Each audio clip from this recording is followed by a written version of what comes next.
சிங்கம்புலி ஒரு காமெடி நடிகரா, குணசித்திர நடிகரா இவரை நம்ம பல பேருக்கு தெரியும். இதுவரை தமிழ் சினிமால 100க்கு அதிகமான திரைப்படங்கள் நடிச்சிருக்கும் சிங்கம்புலி 2009ஆம் ஆண்டு மாயாண்டி குடும்பத்தார் எனும் திரைப்படத்தின் மூலமா ஒரு காமெடி நடிகரா அறிமுகமாகிறாரு.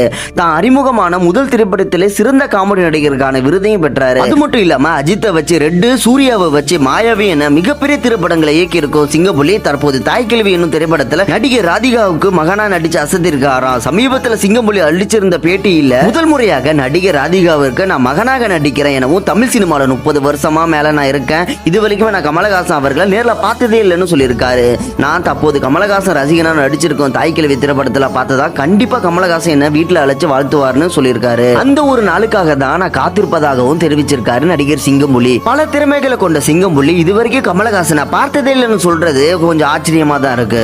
இதை பத்தி உங்களோட கருத்துன்றதை மறக்காம கமெண்ட் பாக்ஸ்ல கமெண்ட் பண்ணுங்க. மறக்காம நம்ம சேனலையும் சப்ஸ்கிரைப் பண்ணுங்க.